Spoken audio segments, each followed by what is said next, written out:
नमस्कार विद्यार्थियों, मैं हूँ रीटा रहेजा, गवर्नमेंट कॉलेज श्री करणपुर से। आप सभी का इस ऑनलाइन क्लास में स्वागत है। विद्यार्थियों, आज इस टॉपिक के बारे में मैं आपको समझाने जा रही हूँ, वो है अलाउद्दीन खिलजी के सैनिक सुधार। अलाउद्दीन खिलजी एक महत्वाकांक्षी शासक था और एक श्रेष्ठ सेना नायक भी था। अलाउद्दीन खिलजी ने जितनी भी विजय प्राप्त की थी उसमें उसने सफलता प्राप्त की और उसकी सारी सफलता का श्रेय उसकी विशाल सेना को जाता है। वह ये अच्छी तरह से जानता था कि उसने अपनी शक्ति के बल पर ही अपने सिंहासन को प्राप्त किया है, इसीलिए केवल शक्ति के आधार पर ही उसकी रक्षा की जा सकती है। अतः उसने अपने शासनकाल में एक शक्तिशाली सेना की स्थापना की। उसने शक्ति के आधार पर मुस्लिम धर्म की रक्षा की। उसने अपनी विशाल सेना से अमीरों व सरदारों को भयभीत कर दिया। उसने सरदारों को भी अपनी सेना रखने की अनुमति नहीं दी। अलाउद्दीन खिलजी ने अपने राज्य में उत्पन्न आंतरिक विद्रोहों को दबाने, बाह्य आक्रमणों का सफलतापूर्वक सामना करने एवं अपने साम्राज्य के विस्तार हेतु एक सुदृढ़ एवं स्थायी सेना का गठन किया। जियाउद्दीन बर्नी अपने ग्रंथ फतवा-ए-जहांगीरी में भी लिखते हैं कि राजत्व का स्तंभ दो बातों पर आधारित होता है। पहला स्तंभ है प्रशासन और दूसरा स्तंभ है विजय, और दोनों ही स्तंभों का आधार है सेना। यदि एक शासक अपनी सेना के प्रति उदासीन रहता है तो वह अपने हाथों द्वारा अपने राज्य का विनाश करता है। उसका राज्य विनाश की तरफ बढ़ता ही चला जाता है। यह सच है कि अलाउद्दीन जैसा साम्राज्य निर्माता किसी भी तरह से अपनी सेना की उपेक्षा नहीं कर सकता था, क्योंकि अलाउद्दीन के साम्राज्य का प्रमुख आधार उसकी सैनिक शक्ति ही थी। सैनिक शक्ति के द्वारा ही वह अपने राजपद को सुरक्षित बनाए रख सकता था, अपने सिंहासन को बचा सकता था। अतः उसने अपनी सेना को एक अच्छी तरह से शक्तिशाली और संगठित बनाने के लिए उसके अंतर्गत कई प्रकार के सुधार किए। विद्यार्थियों, अलाउद्दीन खिलजी द्वारा जो अपने सैनिक व्यवस्था के अंतर्गत सुधार किए गए उसके बारे में हम अध्ययन करेंगे। इसमें है सबसे पहले स्थायी सेना का गठन।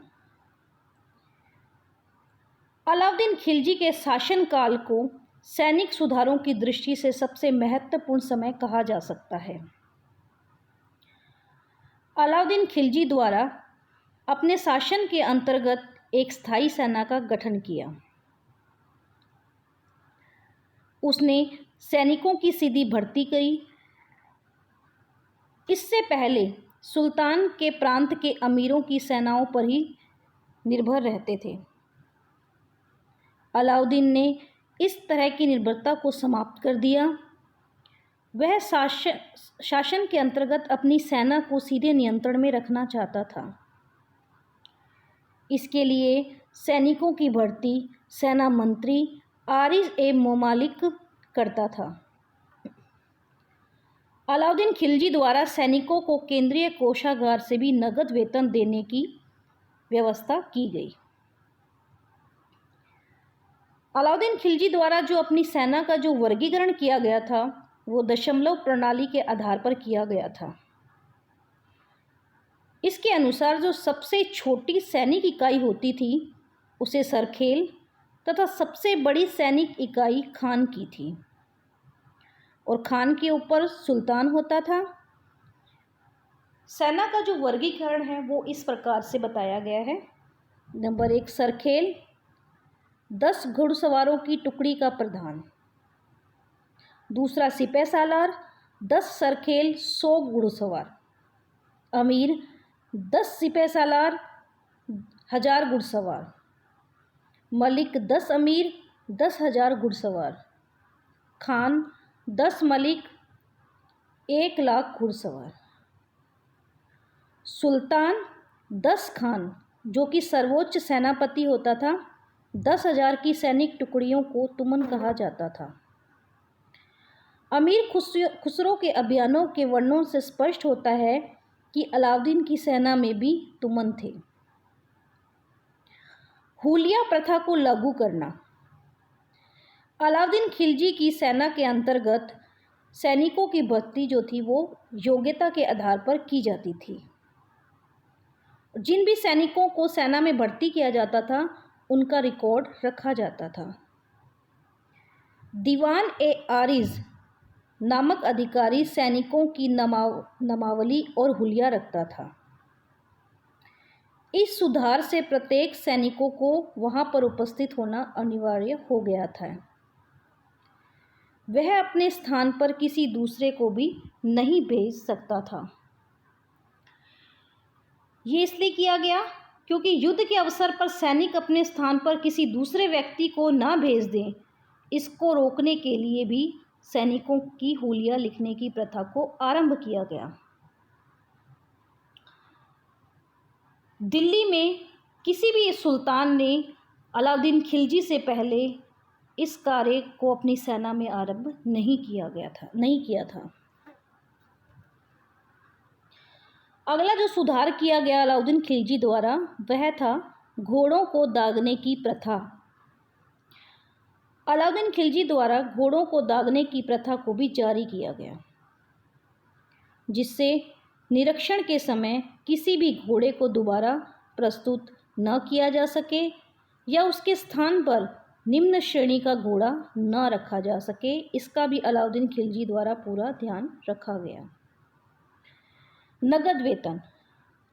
अलाउद्दीन खिलजी ने एक विशाल सेना का निर्माण किया था। फरिश्ता के अनुसार सुल्तान की सेना में 4,75,000 सुसज्जित और वर्दीधारी घुड़सवार थे। निरीक्षण करके नियुक्त किए गए सैनिकों को सरकारी भाषा में मुर्तब कहा जाता था। अलाउद्दीन खिलजी द्वारा प्रत्येक घुड़सवार सैनिक का जो वेतन था वो 234 टंका प्रति वर्ष निश्चित किया गया था। अगर वह इसके अलावा भी घोड़ा रखता था तो उसे 78 टंका प्रति वर्ष अतिरिक्त मिलता था। अलाउद्दीन खिलजी द्वारा जो वेतन के बदले भू राजस्व या भूमि देने की प्रणाली थी उसको समाप्त करके सैनिकों को केवल नगद वेतन दिया जाने लगा। संभवतः जो पैदल सैनिक थे उन्हें 156 टंका प्रति वर्ष दिया जाता था। अलाउद्दीन खिलजी द्वारा बाजार नियंत्रण व्यवस्था को लागू करना। एक विशाल सेना के रखरखाव को देखते हुए अलाउद्दीन खिलजी ने आर्थिक सुधार या बाजार नियंत्रण व्यवस्था को लागू किया था। जैसा कि मैंने आपको पिछली क्लास में अलाउद्दीन खिलजी की बाजार व्यवस्था के बारे में बताया था, तो ये माना जाता है कि जो अलाउद्दीन खिलजी की जो बाजार व्यवस्था थी वो पूर्ण रूप से उसकी जो सैनिक व्यवस्था थी उसको तो सुधारने के लिए ही की गई थी, क्योंकि सेना के रखरखाव पे बहुत अधिक खर्चा होता था। उन्हें नगद वेतन दिया जाता था जिससे कि राजकोष पर बहुत ज़्यादा भार पड़ता था। उसने अपने इसी व्यय को पूरा करने के लिए आर्थिक सुधार लागू किए। अलाउद्दीन खिलजी द्वारा जो भी ये सैन्य सुधार जो अपने सेना के अंतर्गत किए गए, अलाउद्दीन खिलजी से पहले किसी भी दिल्ली सुल्तान ने इस तरफ ध्यान नहीं दिया जो अलाउद्दीन खिलजी द्वारा दिया गया, जिसके परिणाम स्वरूप अलाउद्दीन खिलजी की सेना दिल्ली की एक सर्वश्रेष्ठ सेना मानी जाती थी और इसी आधार पर उसने विश्व विजय का जो संकल्प देखा था उसे पूरा किया था। तो विद्यार्थियों, ये था अलाउद्दीन खिलजी के सैन्य सुधार। अगली क्लास में मैं आप लोगों को कुतुबुद्दीन ऐबक के बारे में बताऊंगी। धन्यवाद।